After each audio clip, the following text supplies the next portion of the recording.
My name is Joel Lohr, and I serve as the president here at Hartford Seminary. It is my distinct honor and privilege to welcome you here to this wonderful event. On a cold night, when I went home for lunch, I live very close here, and I thought, will people leave their houses? You know, it's wet and cold, but you all braved the rain and the cold, and thank you for doing that. We have a great evening planned tonight. If you're not familiar with Hartford Seminary, I'm assuming you know a little bit about us, but if not, let me just say a few quick things about us. Our history goes back into 1834 here in Hartford. We're a graduate school for religious and theological studies. Particularly, we focus on the three Abrahamic religions, as they're often called, the Abrahamic faiths, Christianity, Islam, and Judaism. And those are our students as well, primarily students from Islam, Christianity, and from Judaism. We also have students who don't identify with any religious tradition or come from the many others as well. I think I looked at this year's numbers. I think we're at about 37% of our students identify as Muslim. That's unusual, and that's special. Our tagline, I think, sums up a lot of what we do here, and it is exploring differences, deepening faith. And both of those are very important to us here. It's not just about the academic study of religion, although that is hugely important to us and to our amazing faculty. We have a great faculty here. But we are concerned about faith as well and deepening people's faith. If you want to learn more about us, I should say that we have lots of literature outside, so please, or go to our website. So there's lots to learn there and about the wonderful work we're doing, especially this year. Tonight's lecture is one in a series of lectures sponsored by the Imam Ali Chair for Shia Studies and Dialogue among Islamic Legal Schools. And we owe a lot to the group that has made tonight possible, our Shia Advisory Committee, many of whom are here tonight. On behalf of the students, faculty, staff, alumni, and trustees, and all of us here, can we please give them a round of applause to thank them for making.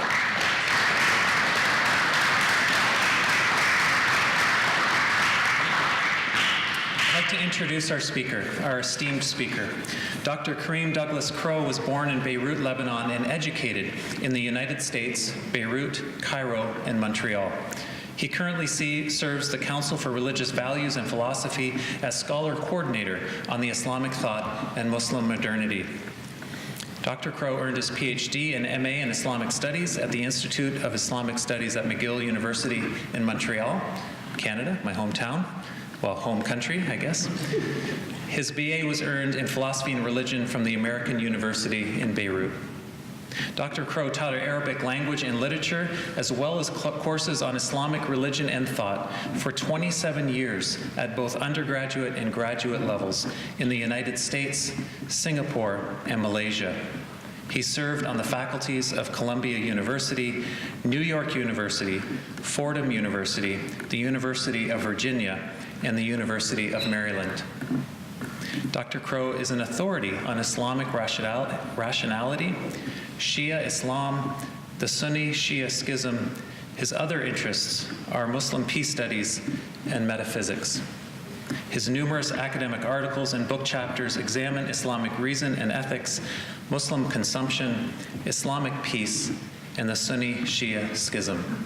And that is his topic for tonight. So please join me in welcoming Dr. Karim Douglas Crow.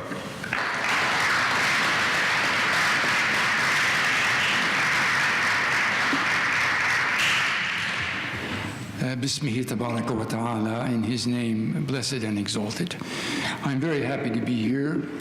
I consider it an honor to be able to address such an intelligent and informed audience. It's not often that you have the chance to share some of the research I've worked on for many years with people who will listen patiently and attentively and be objective. This is a topic that arouses extreme passion and emotions, and is even now leading to the deaths of many people around the world. I also want to thank Dr. Lohr for his kind remarks and introduction, Susan Schoenberger for her help in facilitating, and one of my mentors and friends, Dr. Mahmoud Ayub, and especially the Imam Ali Chair at Hartford. Now, this topic deals with two basic aspects. I would like to give a historical overview about the relationship between the Sunni, the majority Muslim community, and the Shia, the minority group. But it's such an overwhelming task that I've had to narrow down my focus, and I will try to present some basic information about the beginning of this relationship and the schism, the dispute that it led to, and then jump over centuries of history to the current period where we have such intense animosity and indeed bloodshed occurring on the basis of the passions and the hatreds that were aroused by this schism. So I ask for your leniency in my presentation, and I hope that at the end there will be enough opportunities for questions that we can cover aspects which I may have had to pass over in silence or allude to en passant, comme on dit. Now, this is undoubtedly among the most intractable issues that have ever faced Muslims, and in fact, ever faced any other major religious tradition. The debate and the conflict over the succession to the Prophet Muhammad, who died in 632. And we have to go back to Arabia at that time and review some of the characters, the main personalities involved. So the intractability of this sectarian issue has raised its ugly head because of the renewed intensity of sectarian hatred across the Muslim world. And this is an alarming development, and I think it's fair to say that at no other time in history, over 1,400 years, has there been such intense animosity and violence being perpetrated arising out of this schism. Now, that's a big statement because there have been very serious events in the past which one might point to as being a greater problem for Muslims than the one today. Besides being the most divisive religious disagreement in history, there are also the aspects of dealing with it from the point of view of Islamic tradition. The complex layers of narrations which were built up over time and cemented into place, and which formed a kind of concrete image in the minds and the hearts of the followers of the Prophet, so that they have an unshakable conviction of the truth of their view of the events of the early community. It's very difficult to talk to Muslims objectively about some of these issues without getting bogged down into debates about which authority are you relying on, which narration are you citing, and whether that's a convincing understanding of the interpretation of the events. So the irreconcilable attitude among both sides has made any kind of dispassionate or even more or less objective approach very difficult. Now, people who are not informed or aware of the complexity of the Islamic narrative tradition, it's difficult to explain to them how every piece of historical information that we have about the early Muslims and the disputes and disagreements among the companions, how it led to so violent a disagreement. But we have to remember the facts about the Arabian situation at the time of the Prophet in the 7th century. He died in 632 of the Common Era, which was the 11th year after the Hijrah, the migration from his hometown of Mecca to the new center of the early Islamic community, Medina, called after him Madinat al-Nabi, the city of the Prophet. And he had been active in Mecca for 13 years, and then active in Medina for a little over 10 years. So the length of his time of his mission was roughly around 23 years, during which the Quran was revealed piece by piece over the length of his mission as a prophet. But what happened afterwards here we are back in Mecca with the Kaaba, the hometown of the Prophet, right?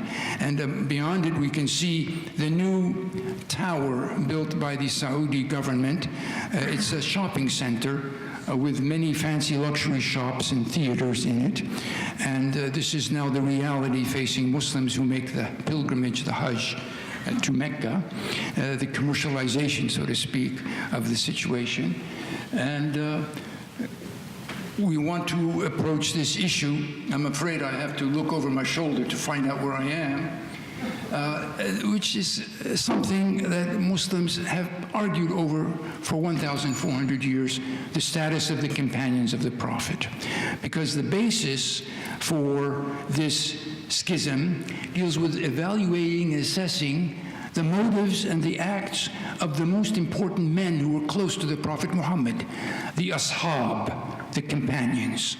Now, according to Muslim tradition, there were at least 10,000 people who qualified to be called a prophet companion, but the ones who really matter were a select group of less than 500, and based on the number of narrations made by companions of the Prophet, more than 10 would qualify you to be an important transmitter from the Prophet who was privy to his teaching and made some contribution to the legacy of the Prophet himself by transmitting his sayings and accounts of his deeds to form the basis of Islamic tradition.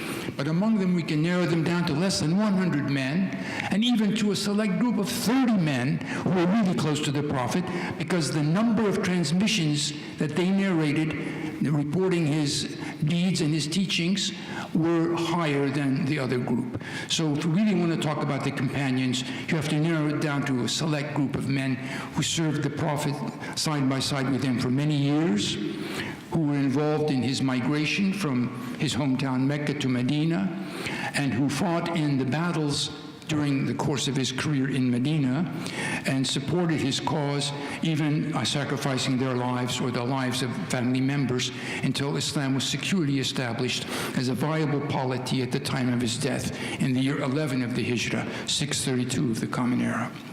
Now, there's been a lot of misunderstanding about the fact that the Prophet was a warrior as well as a religious leader.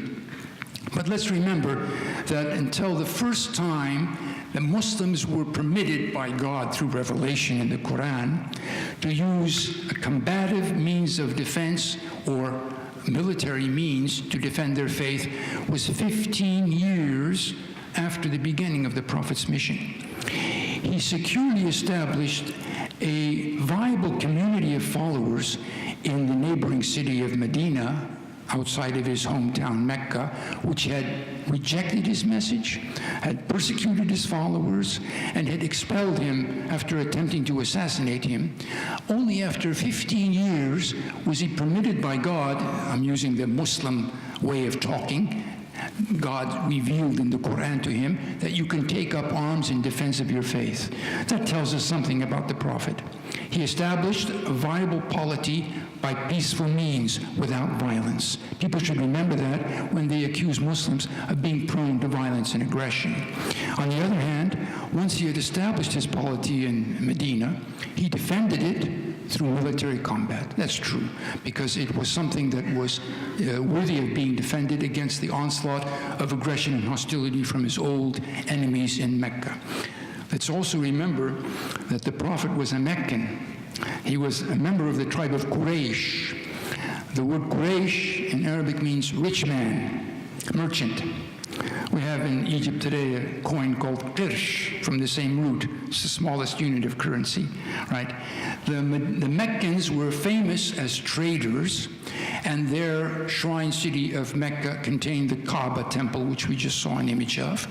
And they were among the leading Arab tribesmen who had international relations with the Abyssinian emperor across the Red Sea, with the Byzantine emperor in Constantinople and his representatives in Syria, the Ghassanid Arab kings, and with various potentates in South Arabia and in Iraq, mainly represented by Arab feudal lords. So he was someone who was familiar with power politics and the strategic international relationship of his day. And he succeeded in founding his own polity in Medina, even though he was opposed and combated by his fellow Meccans. And this is part of the story of Islam. The historical memory of Muslims is colored very much by their memory of the early events during the Prophet's life. And among them is this staunch opposition to the Prophet and military campaigns against him by the people of Mecca, who formerly were his citizens, his fellow citizens.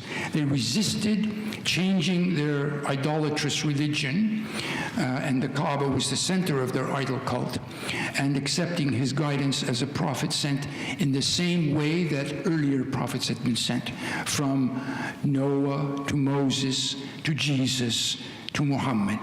And so this was a new chapter, so to speak, in the history of unfolding Semitic monotheism. When we come to this use of history, I already mentioned the difficulty of interpreting and evaluating the historical reports by which we can try to attempt to uncover what really might have happened. And here we come across the obstacle that the historical record is a mine of pitfalls and quicksand. You try to traverse it and you'll get stuck. Everywhere you turn and you learn that you want to invoke a certain account or a certain version of events, you'll be opposed by other events which contradict what you say. And depending on your inclination or your doctrinal conviction, you will want to invoke a certain trend and denigrate or dismiss another trend, an opposing trend. So for people who are amateurs, who want to read about these events, they will be confused because they don't know which is the accurate record. Every event has 2 or 3 or 4 or more versions, and some of them are contradictory and seem to cast the hero into maybe the light of an anti-hero. And you don't know which is the most reliable. Fortunately, both the Muslim scholars and Occidentals, Western scholars, have spent a great deal of time and effort trying to winnow out some basic historical basis on which they can agree on. And we have more or less a rough idea about which is the correct way to approach some of this material. Here we are with the succession to the Prophet. There were a series of 4 close companions who succeeded the Prophet when he died. And they are known in Islamic history, with the majoritarian group, the Sunnis, as the Khulafa al-Rashidun, the rightly guided successors. The word Khalifa, caliph in English, plural Khulafa, means the successor, the one who comes after someone else as his heir and his representative. These 4 men have been canonized in Islamic history as very pious, very honest and true to the vision of Muhammad, and especially in Sunni consciousness, they are considered above reproach and above criticism.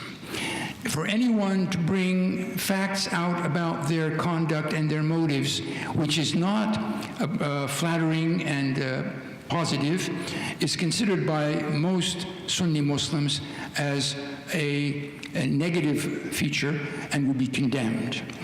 But if we want to understand the basis of this schism, we have to go back and look at some of the facts about these men and their reigns. Abu Bakr was in power for 2.5 years.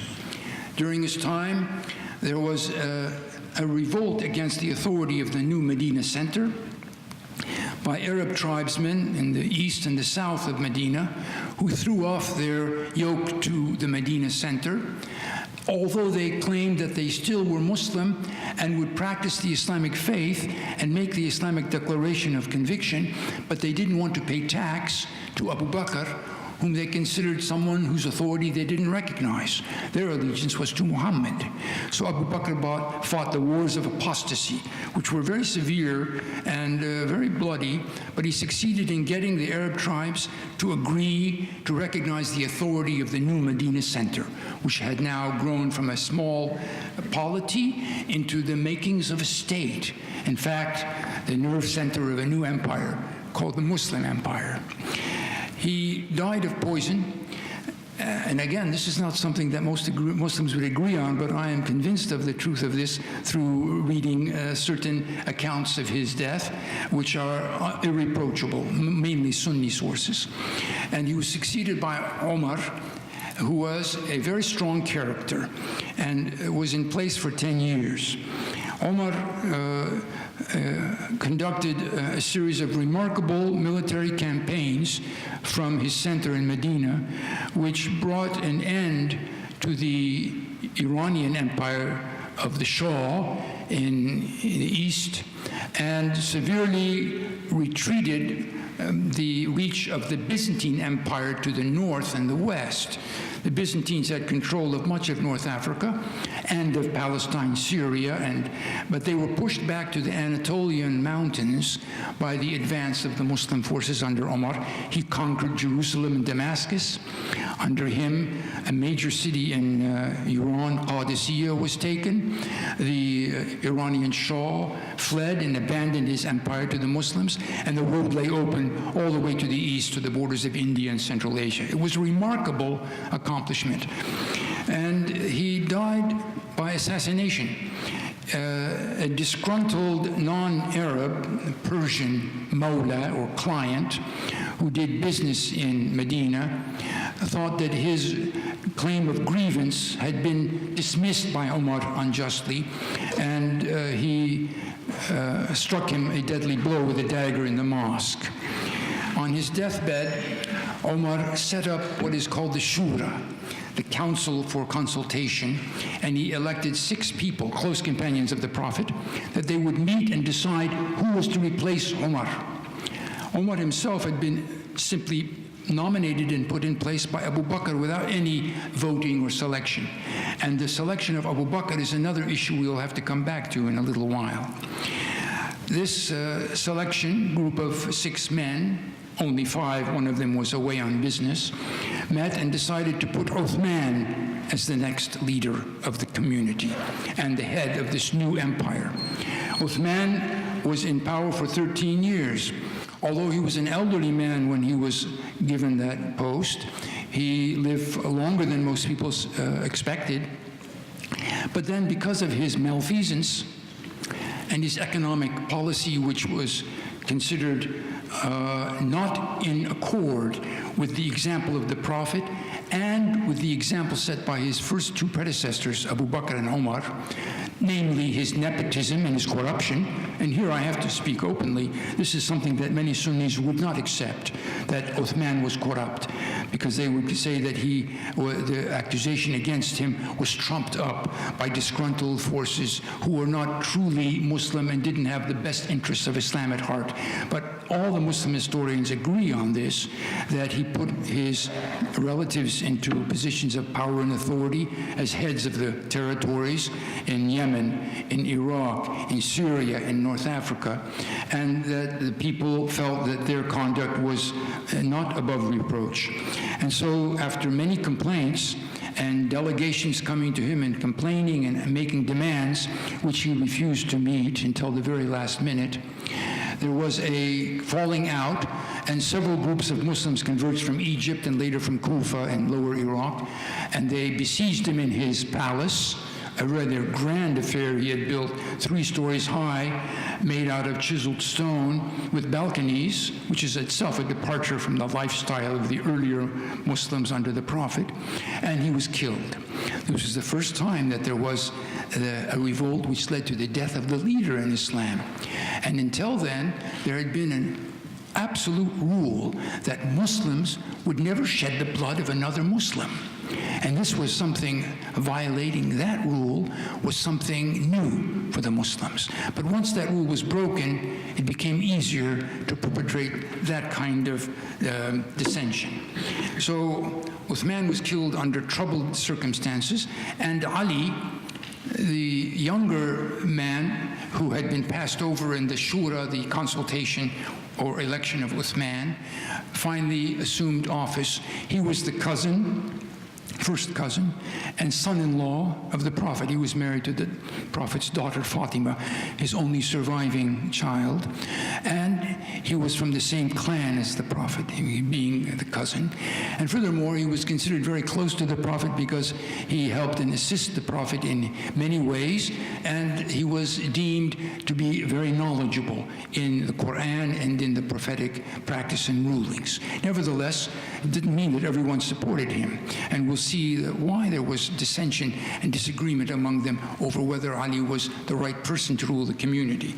But this is the background to the events that we're going to try to pass over very quickly and touch on a few of the points that would help us understand what led to this schism. Why was there such violent disagreement among the companions of the Prophet? Now, a good Sunni Muslim would say, as Ibn Hanbal, one of the great founders of the Sunni school of thought in the 3rd century of the Hijrah, that's the 9th century of our era, that the best attitude that a Muslim should have when it comes to discussing these disagreements and these outbreak of conflict between the companions themselves was silence. As-sakut amma shajara bainahum, he said. A good Muslim should never talk about these things. What broke out between the companions was something not to be discussed and not to be held up and not to be criticized. A good Muslim would never indulge in that kind of backbiting and critique and disagreement over their motives and deeds. We should be quiet about it. We all know what happened between them, but we shouldn't discuss it. Now, today, we just don't know that much about what really happened between them. But Ibn Hanbal thought, perhaps with a great deal of cogency and good reason, that it's better to be quiet about this dissension and not to rake up old antagonisms and negative feelings, but be quiet about it. But those people who do indulge in discussing the motives of these early companions, they are reprehensible and are to be condemned. He meant the Shia, the supporters of Ali. Who were the other party? Not the Sunnis. That was a process that took several centuries to coalesce into what is called the Sunni branch of Islam, the main group, the majoritarian group. They were the Shi'at Uthman. This is the real division or separation between these two groups. And that led eventually to the succession, after several years of fierce dissension and very severe battles by Ali against opponents of his, led by companions of the Prophet, notably Zubair and Talha, and also one of the wives of the Prophet, Aisha, who opposed Ali. And it led finally to the emergence, after the assassination of Ali in Iraq, 4.5 years after he assumed the caliphate, to the Umayyad dynasty led by Muawiyah, the son of Abu Sufyan. Muawiyah was a scion of the old Umayyad clan, the old aristocracy of Mecca, the people who had opposed the Prophet for 15 years, who had fought against the Prophet in 3 at least major battles, Badr, Uhud, and the Trench, and who only reluctantly accepted becoming Muslim when they were outmaneuvered by the Prophet in the year 8 of the Hijrah, when Mecca was conquered peaceably by the Prophet Muhammad with hardly any bloodshed, and he forgave his enemies, his own people, the Quraysh, who had opposed him and fought him and refused to accept his message and believe his status as the Prophet, and allowed them to become Muslims without punitive engagements. And he, in fact, rewarded his most stalwart and fierce enemies with large sums of wealth. Most of the leaders of Quraysh who had opposed the Prophet were given 100 camels and payment to mollify their hearts. The term is mu'allafat al-qulub, those whose hearts were reconciled. So their status as Muslims would be easier for them to accept, even after having resisted and rejected the Prophet's message for so long. This is an important aspect of the Prophet's ultimate strategy. He didn't want to antagonize and cut off the Meccans from his new polity. He wanted to include them, even though they had opposed him so fiercely. So his policy was to forgive and to overlook their opposition and to mollify them by large payments. Even some of the leaders like Abu Sufyan, the father of Muawiyah, demanded of the Prophet that his sons each also get 100 camels, which the Prophet acceded to, because he was anxious to overcome this rancor and hatred which had kept them as his enemies for so long. Now, the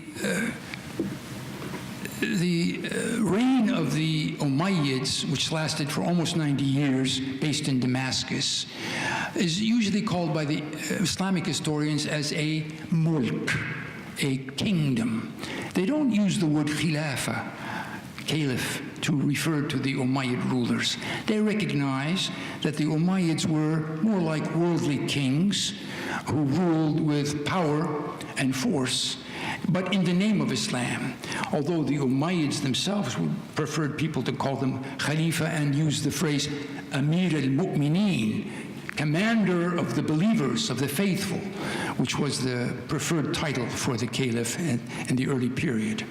Now, I will mention here an interesting narration. Again, this is the kind of thing when we meet with these narrations, how to assess the validity of this. It's a very famous hadith, utterance of the Prophet. According to Safina, who was a client of one of the Prophet's wives, Salama, he said that the Prophet said, خلافة النبوة 30 سنة ثم الملك السديد. He said the succession to prophecy will be 30 years. After that comes biting kingship to whomsoever God wills. This is in effect the prediction of the Prophet that the right guidance of his companions would be a limited period. It would last only for 30 years. Let's say from the year 11, his death, to the year 41 or something like that. That would be 30 years, right? And that after that, the people who ruled in Islam would be kings, not caliphs. Now, there's a difference. Caliph is someone who has a kind of semi-divine sanction to be put in place in authority and power over the believers.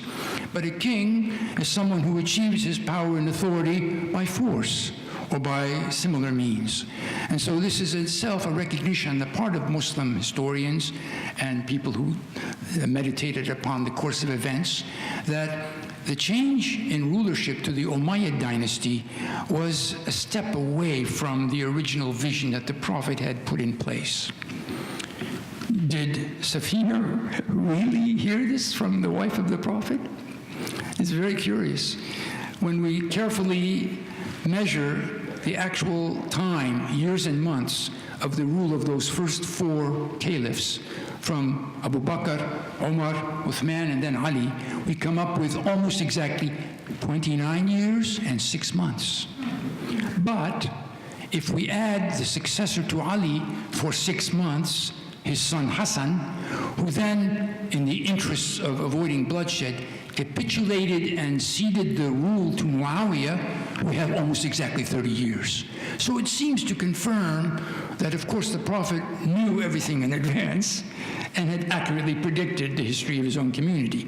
Good Muslims would certainly believe that without too much quarreling or quibbling about it. The Prophet had divine knowledge. He knew things that we don't. If he predicted this, it must be true. But it also is a kind of condemnation of the nature of the authority of the Umayyad dynasty. It is an anti-Umayyad narration. It's meant to condemn them as usurpers who ended the Khilafat al-Rashidun, the rightly guided era of guidance by the four companions, or 5 companions. As a matter of fact, it might be of interest to note that many early Muslim authorities of great repute, including people like Imam Shafi'i and Sufyan al-Thawri, admitted that Hassan was the fifth caliph. There were 5 rightly guided, not 4 only.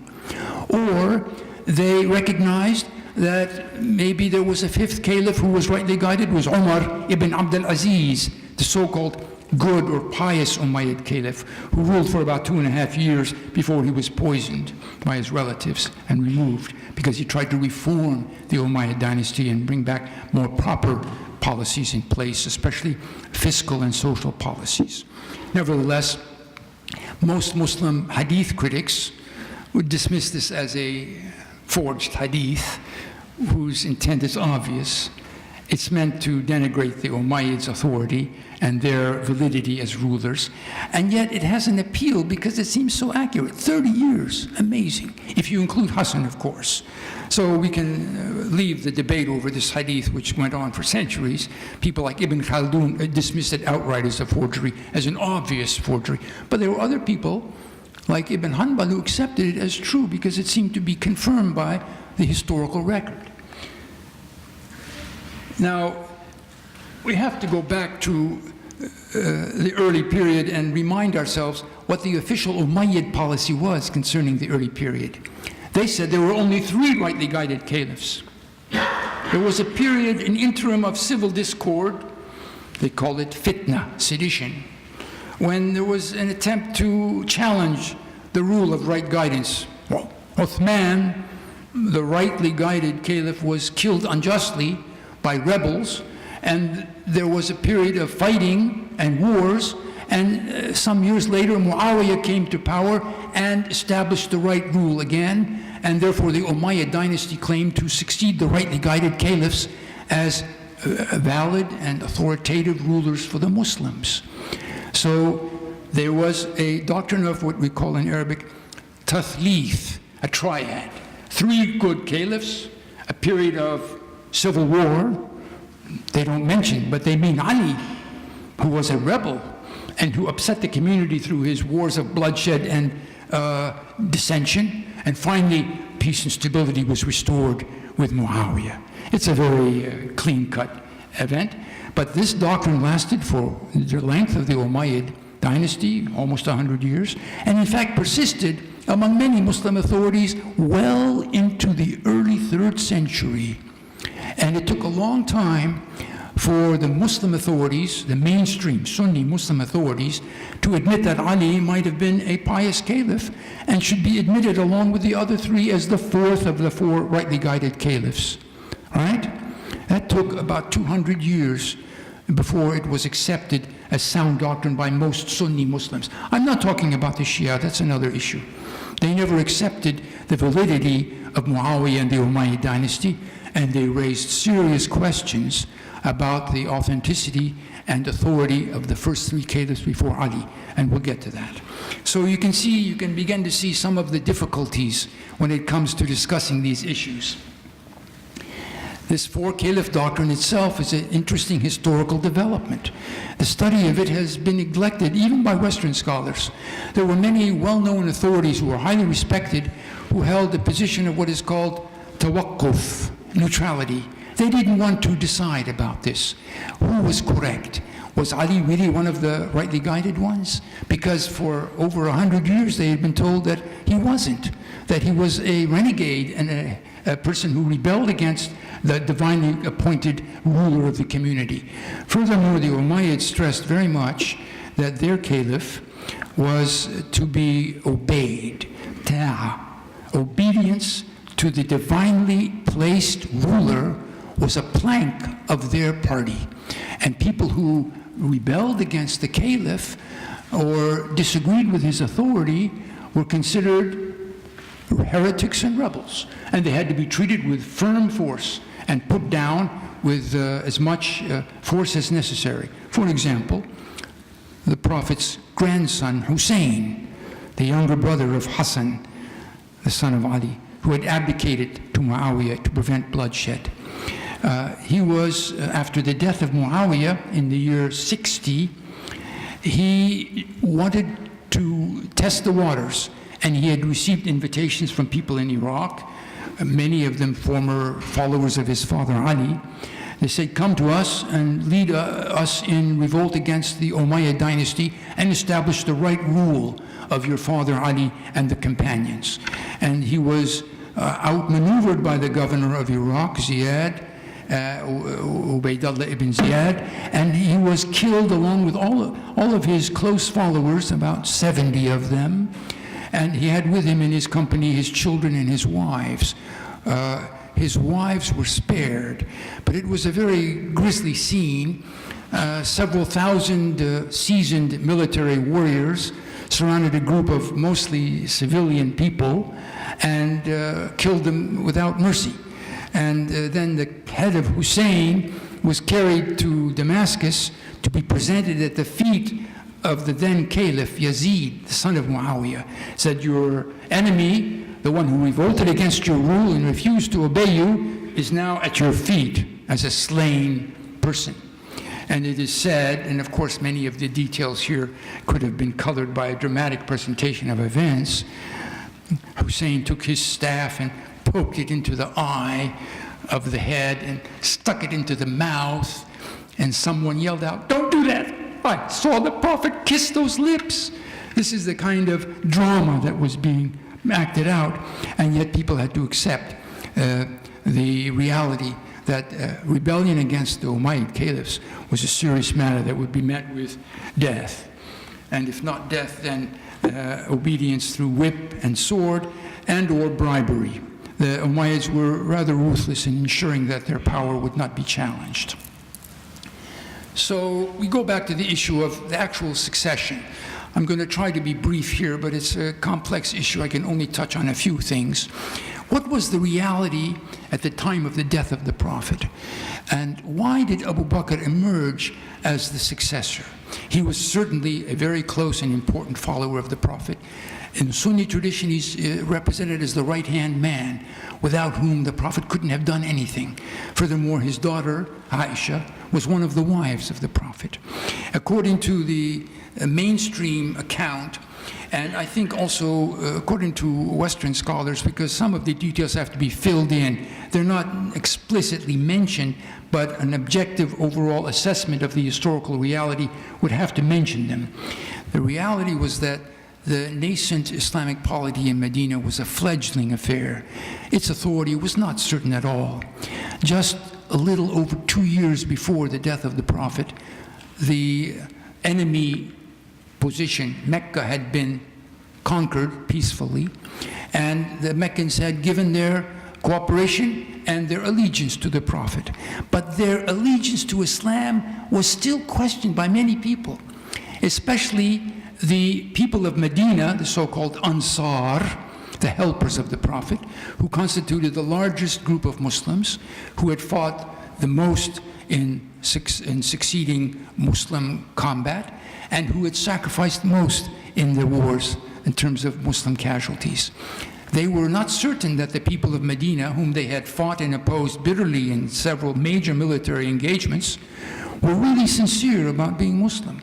And now that the Prophet was dead, the fear arose, maybe they would cast off their allegiance to Islam. Maybe they would revert to their own old animosity and opposition to the Muslims. It was not clear to the Medinan and the Ansar what would happen.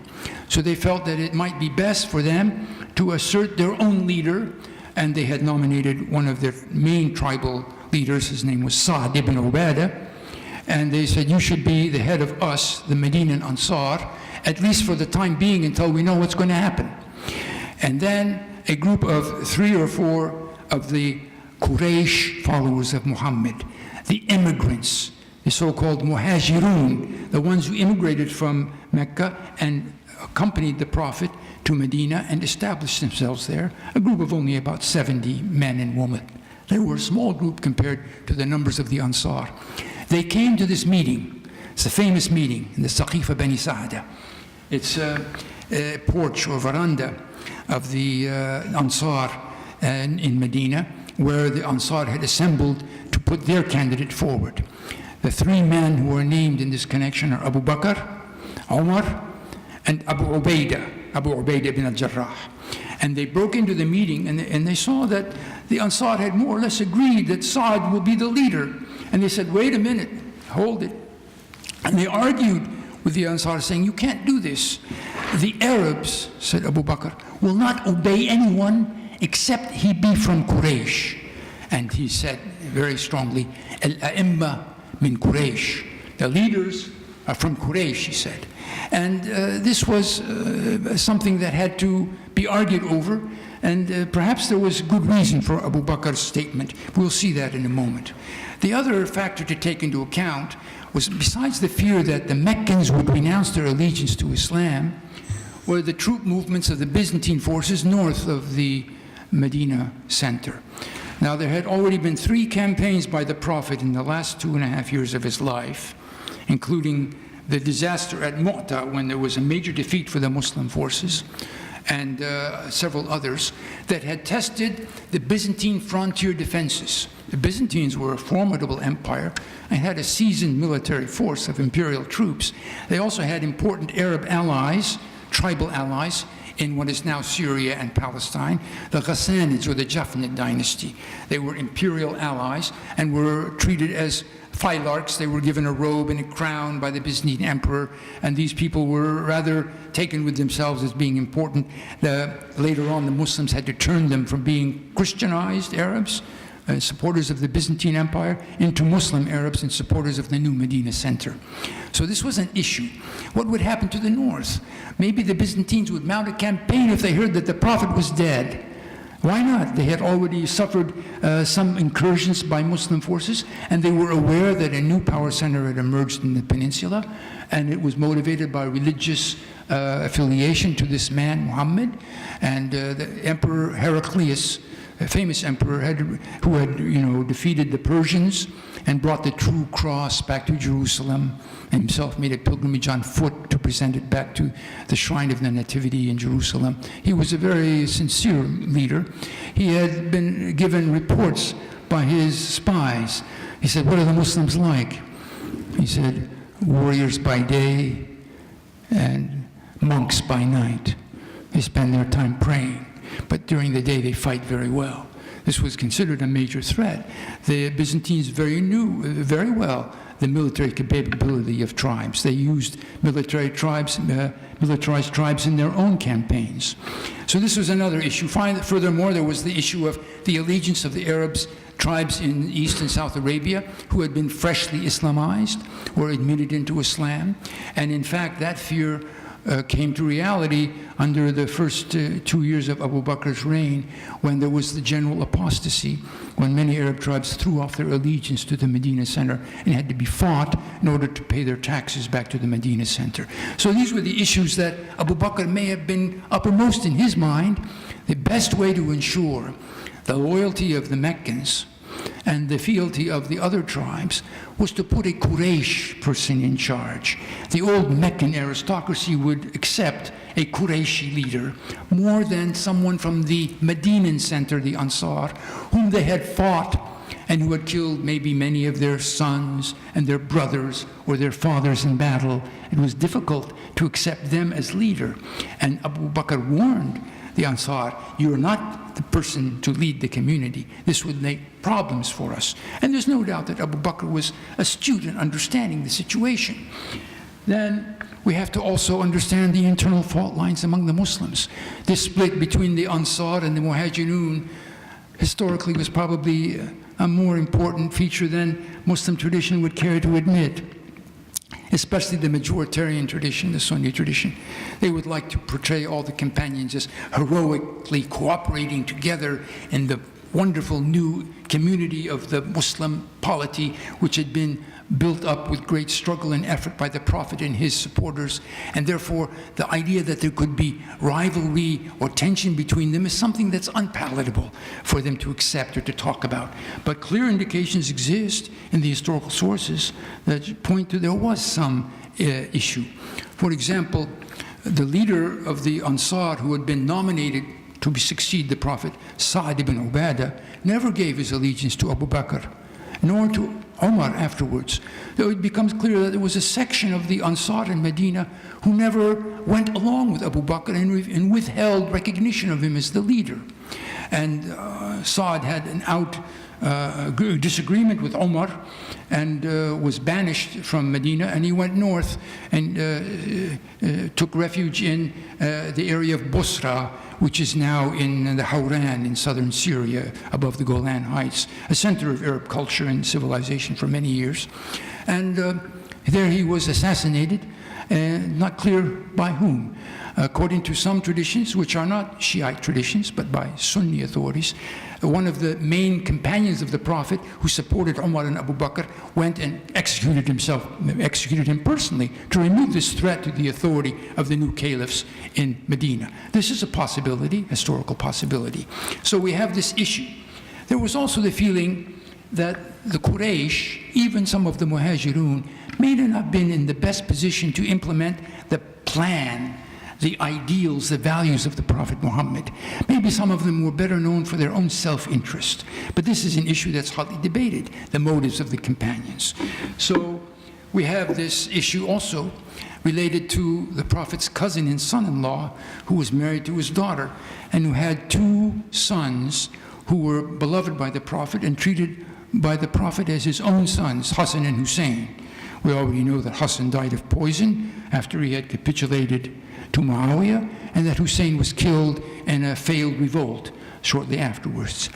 So there may have been a fear among some of the Meccan Quraysh that if Ali was put in place, then there would be a dynasty, and his son would succeed him, the Prophet's grandson. And there you would have the Banu Hashim, the clan of the Prophet himself, in power for an untold period of time. Ali was young, relatively speaking, at the time of the Prophet's death. So this was an issue that perhaps some of the Quraysh found unpalatable. But to even talk like this would violate the advice of Ibn Hanbal. Silence about what broke out between them. You see what I'm saying? This is the kind of thing that Muslims should no longer be silent about, but perhaps discuss objectively if they're capable of objectivity about some of these issues.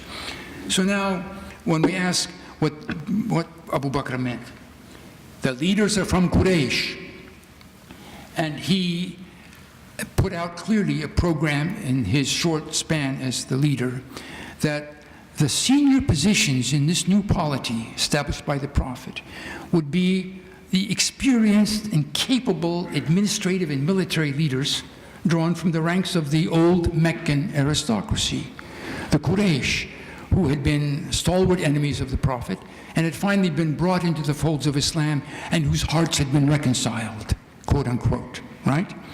So the Ansar were perhaps more amenable to leadership from the Prophet's own clan, the Banu Hashim, which had a certain aura about it of some form of religious sanction, in the sense that they came from the Banu Hashim, who had been the progenitors of the Prophet and whose closeness to the Prophet, Ali and his two sons, guaranteed some sort of faithful implementation of the ideals and values espoused by the Prophet and enunciated in the scripture, the holy revelation of the Quran.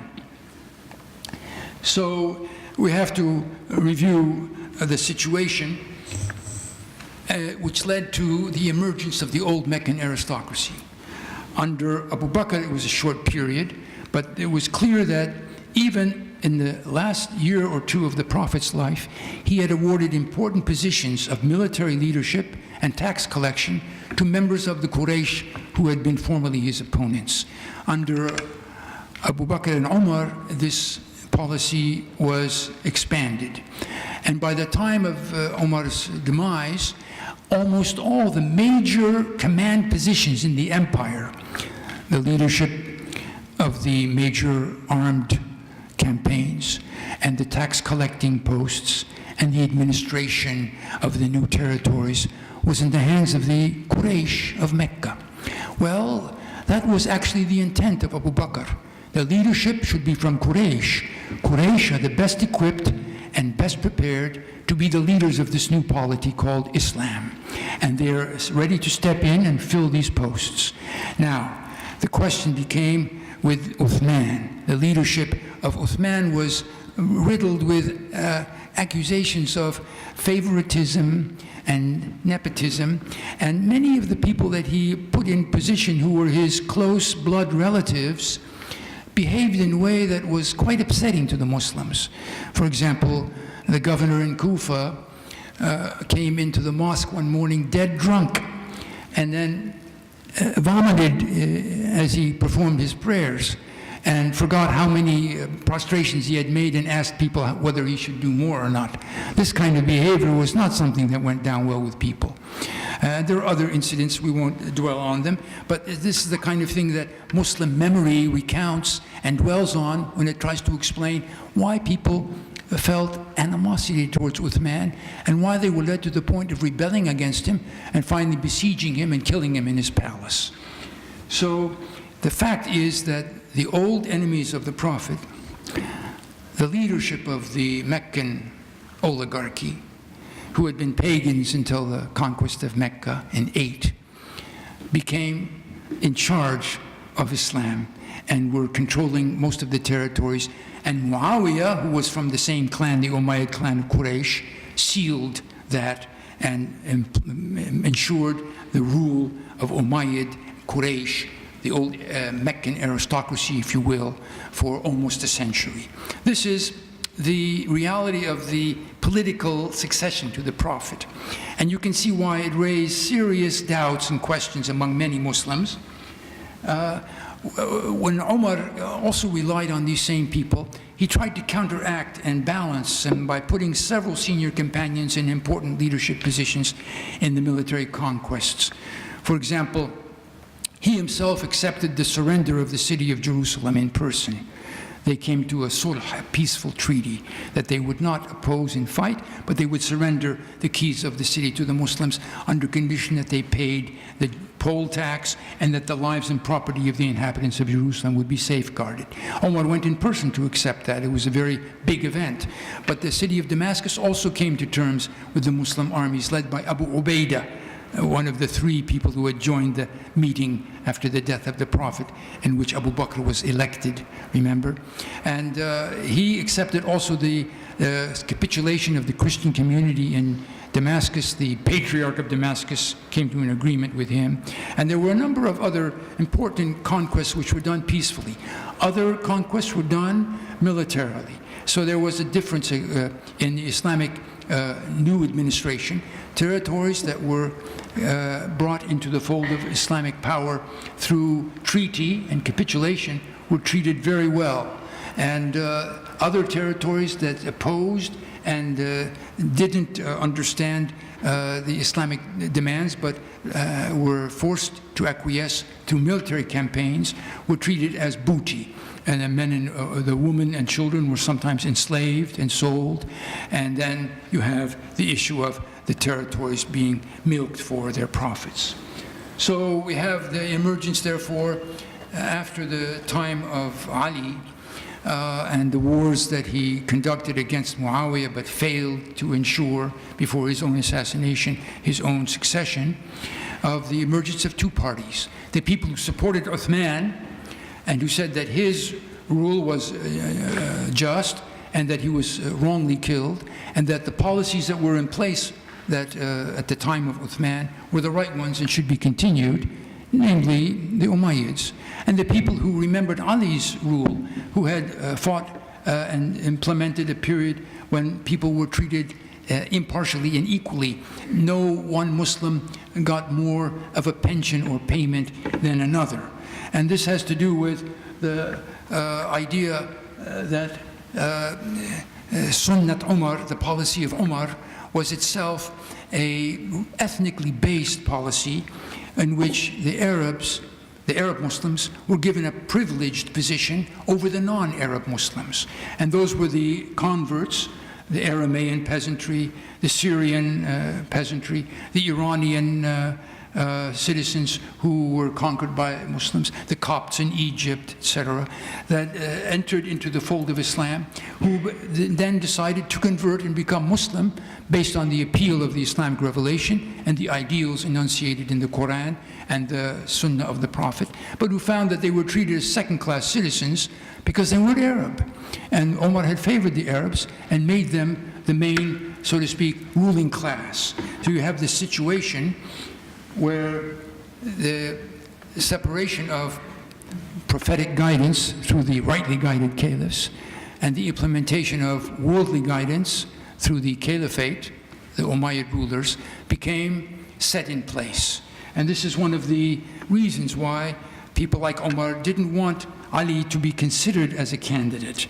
Of course, I'm leaving out many important things, and we have to remember, as Madelon puts it, that the tax-paying subjects, the Arabs, and the non-Arab Mawali, the converts, were now subject to state authority, and they were under the control of a citizen militia, a powerful ruling caste, aristocratic pretensions, who were the elite of the state under the Umayyads. And this led to a kind of dissension and dissatisfaction. Now, I can't give you all the historical overview that I would like, and I'm already being told that I'm running over my time limit, but I would like to look briefly at the worldview of these two communities, the basis of the Shia understanding of their own history and the basis of the Sunni understanding. And that revolves around their attitude towards the companions. For the majority group, over 85% of Muslims are Sunni, the companions who succeeded the Prophet were all good people, pious. And they don't like to discuss any of the conflicts and disagreements that may have occurred between them, as I've already mentioned. The one feature of the Sunni approach is to fix blame for specific conflicts upon certain wicked individuals who had infiltrated into Islam from outside and who provoked dissension and conflict between the good and pious followers of the Prophet. And this led to the conflict between the companions. They wouldn't like to admit that the companions themselves had conflicts and disagreements. That's not to be contemplated. After all, they were all in paradise. All the companions are virtuous, and their probity is not to be questioned, and they're rewarded by God in paradise. That's the official Sunni doctrine. So therefore, they prefer a story where there's an external conspiracy and sabotage from outside. And I'll mention here one particular version of this. It's an early historian of the 2nd century, Saif ibn Umar, who wrote several books about the conflicts between the companions and the death of Uthman and the battles that Ali fought. And his view was that there was a certain Jew named Ibn Saba who converted to Islam under false pretenses, but his mother was a black whore. I mean, what more despicable person can you get than a half-black Jew who pretended to be a Muslim? And that he sabotaged the community of the Muslims and got them to fight each other through various subterfuges and manipulations. This is accepted as historical fact by many leading Sunni historians, including Tabari. And even today, in popular books about the early period, you'll find this story told. In 1995, an Iraqi scholar found the original of this manuscript of these books written by Saif and published them in a meticulous edition. And it became clear how fictional they all were. They're like novels. They're very satisfying to read for a Sunni because they absolve the companions of any responsibility or complicity in the dissension and conflict that fell out between them. It's nice to think that it was all the fault of this evil man, not the companions themselves. Now, if you think that this scapegoating technique and fear-mongering and whitewashing are unique to the Sunni majority, then you're wrong. The same kind of actions were undertaken by Shiite historians. There's a very famous and controversial work written, ascribed to one of the companions of Ali called Sulaym ibn Qais. And the opposite view is given there, where the evil is imputed not to an outsider who undermined the unity of the Muslims, but to the companions themselves, namely the leading successors to the Prophet, whom they saw as sabotaging the Prophet's intended mission to have his cousin and son-in-law Ali replace him as successor and as the next caliph. And this book It's very controversial. The tales in it are quite scandalous and shocking, and I mean something that you wouldn't want to repeat because they would immediately arouse all kinds of opposition. But they are the vision given in this book is often accepted as real by many Shia, and even when Shiite leaders point out that the material in this book is novelistic and has no basis historically, Shiite people who follow their tradition very zealously would say, no, this is really what happened. Omar really did kick Fatima in the stomach and cause her to have a stillbirth, which led her to her death. They really did try to burn down the house of Ali in order to force him to recognize Abu Bakr, etc., etc. These kind of scandalous tales. So we see, and this was already in the 2nd century, 8th century of Islam, that already positions had hardened to a great extent, and that anyone who tried to bring some kind of reasoned, deliberative, non-passionate approach to discussing the differences among the companions, which led to the schism, would be rejected out of hand by the majority of both sides. It's very difficult to talk about that because you have to go through this historical baggage which has coalesced and become crystallized in the worldview of both groups. See what I mean? It's something like telling an American, you know, George Washington, he didn't always tell the truth. Maybe he told a lie. No, he said, I will never tell a lie, right? And that maybe the founders of the Republic, who declared all men to be created equal in liberty and justice for all, maybe they were leaving out the blacks and the Indians and some other people. And so therefore the Republic was not as glorious and democratic as one might hope. But this would be a little bit disconcerting for some Americans to accept that view, right? So we have to have some grain of salt in all of this. Now, the rest of my presentation will have to wait because I'm running out of time. I was going to talk about the current issues we're dealing with, religion and politics, but perhaps we'll be able to cover some of it in the question and answer session. I hope that I've given enough for interesting discussion, and I apologize to you for having taken so much time when I should have plowed on and given you all the rest of my slides. Thank you very much for listening so carefully, and I'll let Susan manage the question and answer session.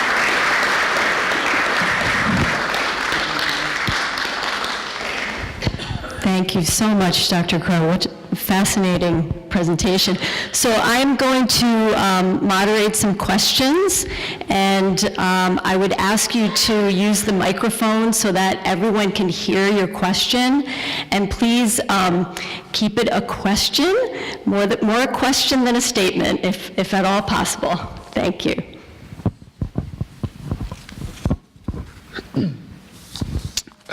Good evening.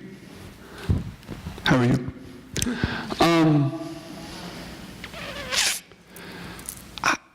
How does one, in your presentation, separate the politics from the history from the religion? There is no separation. What we think today, that politics are separate from religion, never existed in the past. Politics was always involved religious implications, and religion always had political overtones. So for us to sort of separate between them is a false dichotomy, which didn't exist 1,400 years ago in the way that we take for granted today. You understand? So, I do. Oh, I'm sorry. I mean, but also we have to understand also that there were social and economic aspects. I don't call them political, but they have religious implications. And so the policy of Omar, whereby Jews and Christians were expelled from the Arabian Peninsula because they weren't Arabs. Actually, ethnically, they were Arab, the Christian Arabs of Najran. And even the Jews of Khaybar were probably mostly ethnically Arab.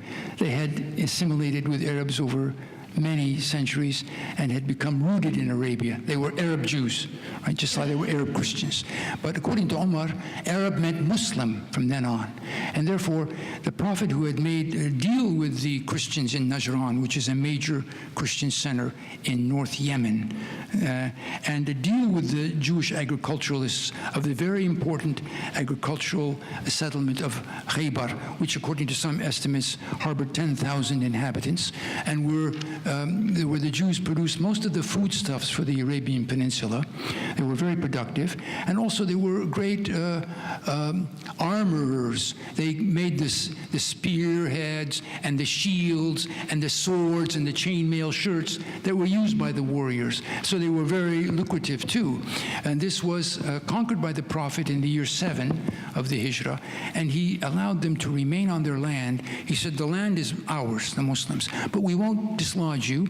You remain on the land, and you continue to make your agricultural work, but you give half of the produce to us, and that we won't disturb you otherwise, which was a deal after they had resisted the Muslim besiegement by force. So they were conquered, and therefore their lives and property were supposedly the property of the conqueror. Those were the rules in those days. And if you want to know the conduct of military engagements in the world at that time, probably the Prophet was far more magnanimous and benign than many other conquerors and army engagements. So he had allowed Christians and Jews to remain in their positions in the Arabian Peninsula, except they had to pay the poll tax. But Umar said, no, get out. You're not Arabs, and we need the land, and we want to use it for our own purposes.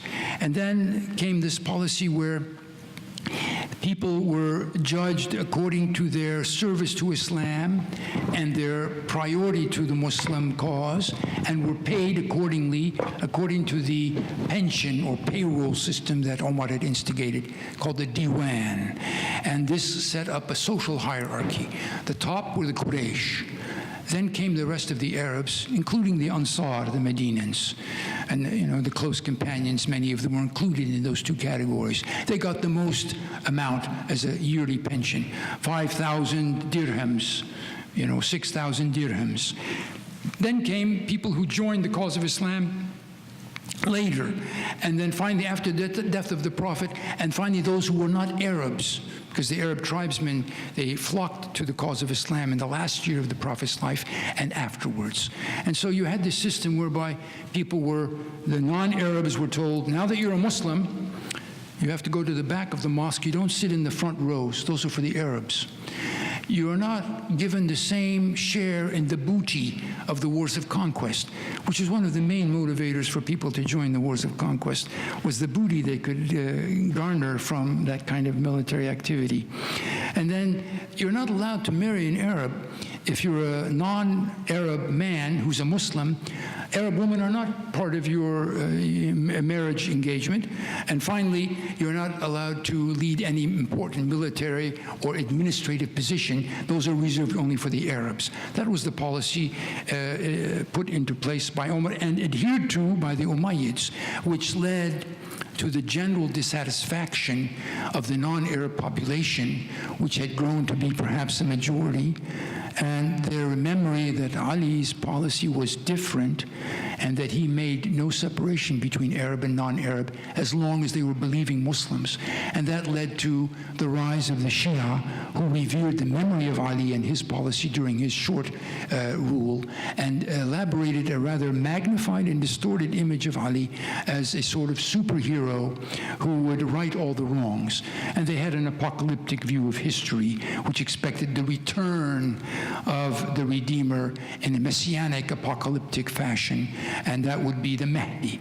And so you have this new kind of Islamic religion, the Shia form of religion, which centered around Ali and the Imams of his family, the Ahl al-Bayt. That's in a nutshell, of course. You can unpack it. Question?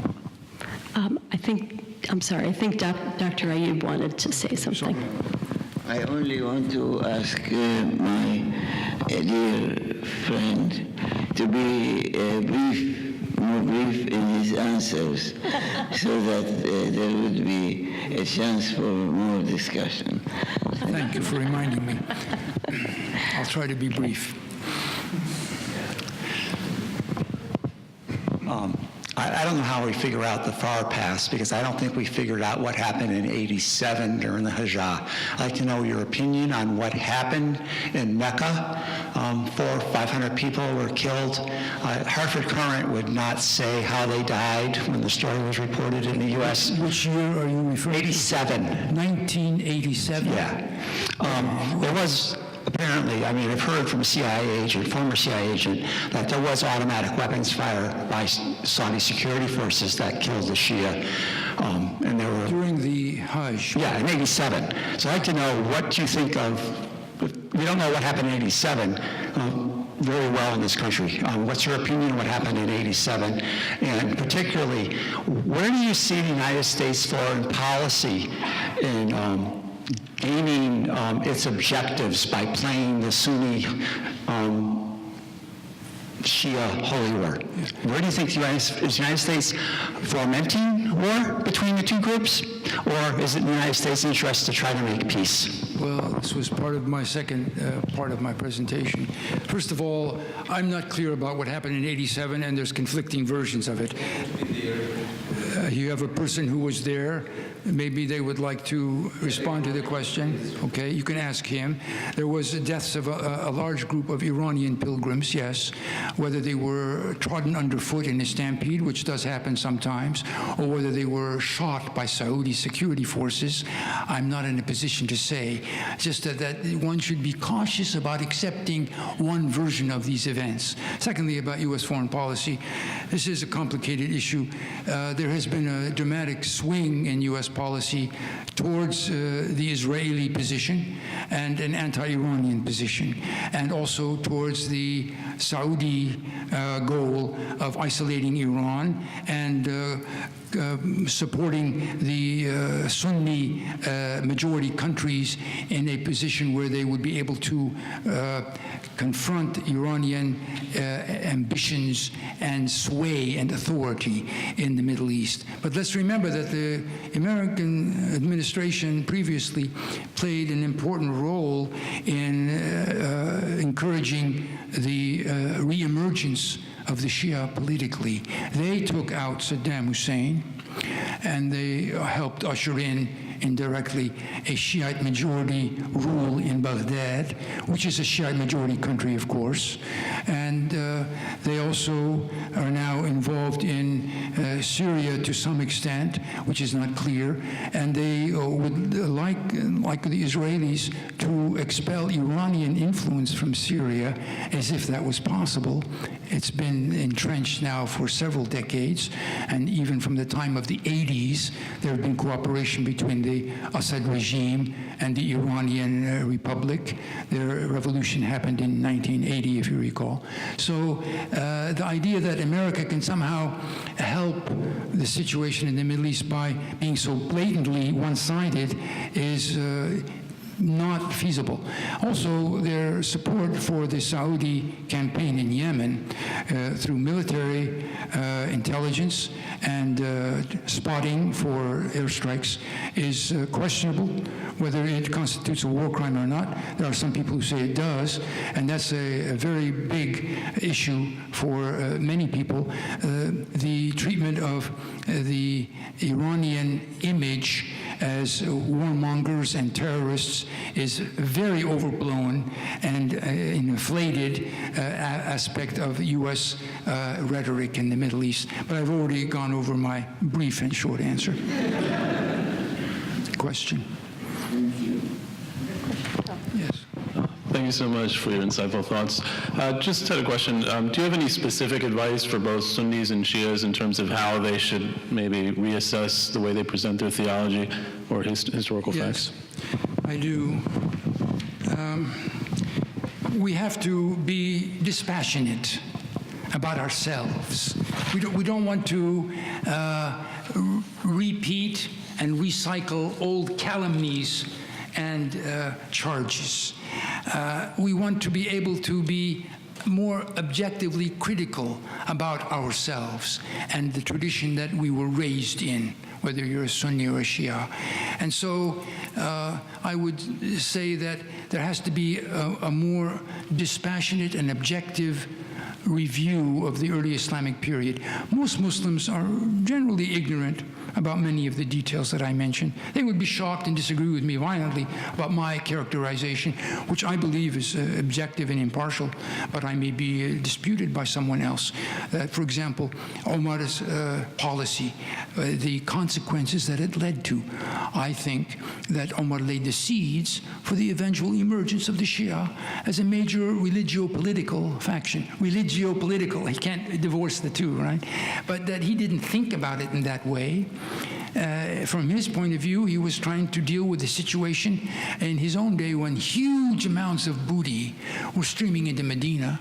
Vast wealth was accumulated and being apportioned among the leading companions and the majority of the early Muslims in Medina. Untold success militarily, from the borders of China to Spain followed, with huge amount of prisoners.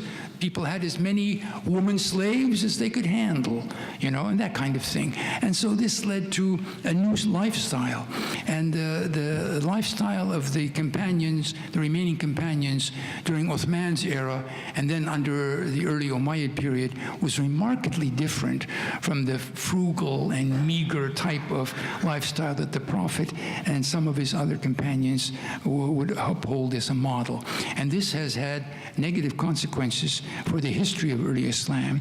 But most Muslims don't ever talk like this. They don't want to talk about that.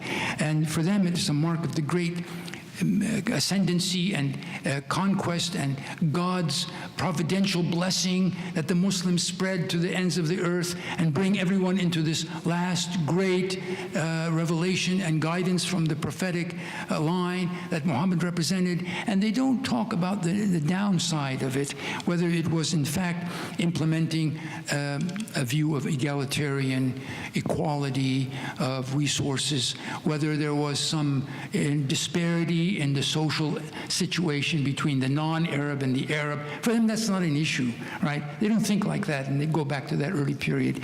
And then if they went back to the kind of sources that they would read, the popularizing histories of early Islam and the great early leaders, they're all very praiseworthy and the glorious, and there's this patina of aura of glowing goodness and approval, and you don't find any disparate issues raised, so that people took the advice of Ibn Hanbal, silence about what broke out between them. Better be quiet. If you raise these issues, you raise doubts. For example, the great historian Tabari, whose history has now been translated completely into English, and you can read it yourself. And he's a very competent historian and a very important source for many of the early events. He says in a number of places, I don't want to discuss that. It raises doubts in the minds of the common people. We don't want to bring that up because it would undermine their faith. So he dismisses a number of narrations which are against the grain, so to speak, out of pious motives as a good Muslim, which is understandable. I mean, after all, he has a responsibility as a historian not to undermine the faith of people as a Muslim historian. And so you have this situation where many events that are harped on and exaggerated and magnified by the Shia and their view of events are ignored by the Sunni historians and narrators of traditions, because it goes against their image of the glorious companions who cooperated heroically together to found this great new empire called Islam, which brought the last revelation of God to humanity and guided everyone to, etc. You see? So they don't want to bring that up. And on the other hand, you have this vision of Islam, which says at the beginning there was evil and sabotage and undermining, and that the Prophet's mission failed ultimately because of the opposition of some of his key supporters and followers, which is unthinkable for Sunnis, unthinkable.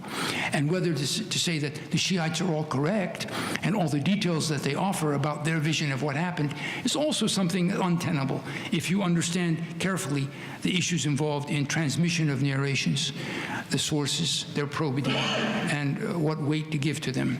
I would say that there's a very good book written by a great Islamic scholar, an Orientalist, named Wilfred Madelung. It's been published now in paperback. He's a great scholar of early historical accounts in Islam. It's called The Succession to Muhammad. It's a very accurate account. It's well documented. But there are also some popular books that have appeared recently written by journalists who don't know Islamic sources firsthand, but who read in translation into English.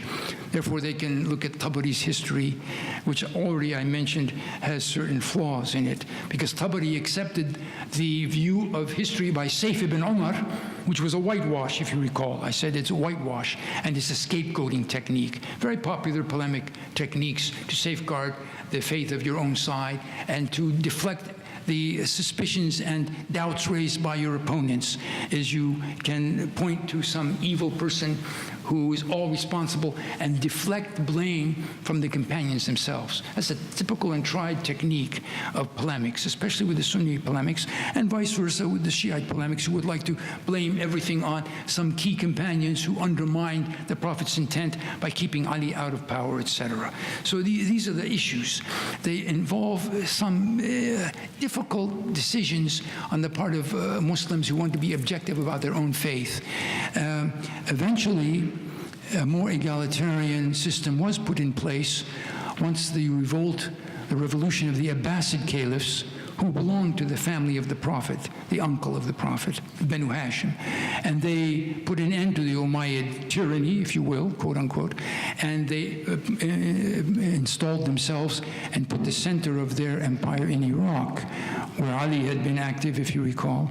This was a major event that shifted the focus of Islamic activity and concern away from the Eastern Mediterranean, Damascus, which made it more of perhaps a European state, to the center of Asia in Baghdad, built by the second caliph of the Abbasids, and made Islam really looking more to the east rather than to Anatolia and Eastern Europe. That's a very important event.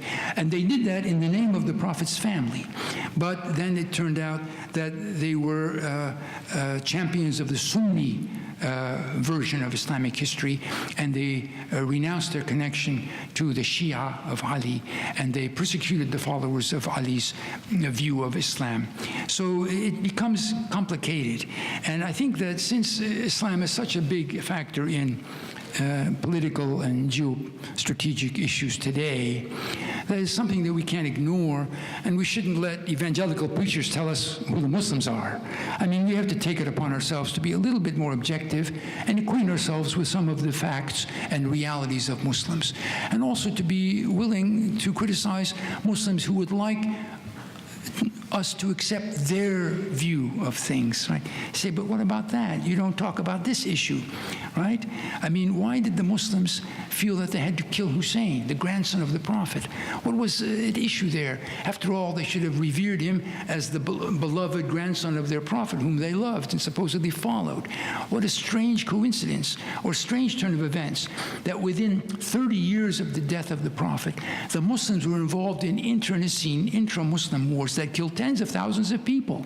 What went wrong? One can ask that question. For the Sunnis, it was the evil machinations of a black Jew. That would be enough for them to solve the issue and comfort their doubts and fears. For the Shia, it would be the evil undermining of the Prophet's mission by certain companions whom they would like to blame for all of the negative events. It's not easy to see either side as having much cogency, right? But it does involve us in a searching, critical, and historical reappraisal, right? And it leads to some important questions for what Muslims should be understanding today about their own tradition. And that's why a more critically and rigorously reappraisal of Islamic tradition is one of the things that will bring more unity among Muslims. Another thing, I wanted to answer your question, what would help the Muslims resolve some of these things, would be if they undertook not to debate and argue. Maybe they should follow the advice of Ibn Hanbal. Silence about what broke out between the companions might be preferable. The Shia intellectuals are generally more amenable to this. They don't want to get involved in protracted debates with their Sunni counterparts about who was really responsible, who really did that, who was the one who's most to be blamed for such and such a thing.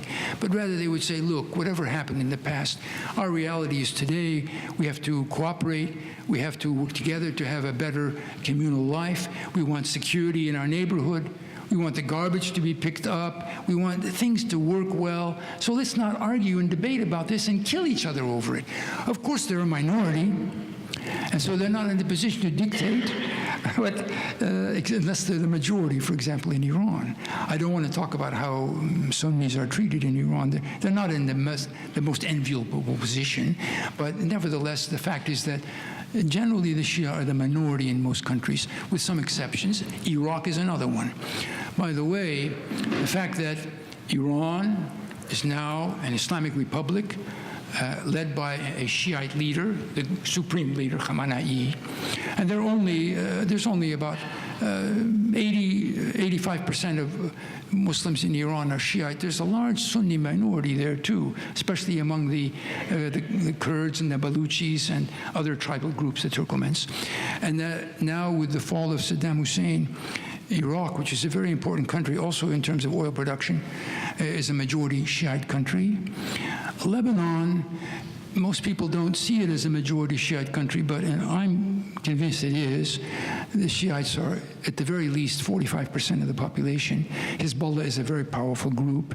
They actually have political power in Lebanon indirectly because they can dictate terms. And without a census, which has never been performed since the French Mandate in the 30s, there's no way to know for sure. But they certainly have many, many more children than the Sunnis because they're generally poorer, and therefore they probably constitute the majority. And so you have this new center of power in the middle of the Middle East, Iran and Iraq, led by Shiite regimes and Shiite majority parties. And now you have in Bahrain, in Lebanon, in Syria, in Pakistan, also important minority of Shiites who are being severely mistreated, etc. You have, in a sense, a great challenge to Sunni majority presence and self-identity. And this is what is fueling a lot of the sectarian violence right now. That's very short. I'm gonna wrap it up, and we have some refreshments in the back. Thank you so much for bringing those to our Shia advisory group. And if people have other questions, they can speak directly to Dr. Crow. And thank you so much. We'll give you another round of applause for. I'm very happy to have been here. And I apologize for the inadequacy of my presentation. And if I said anything that disturbed someone, again, I apologize. My intent was to be enlightening and not polemical, okay? Thank you very much.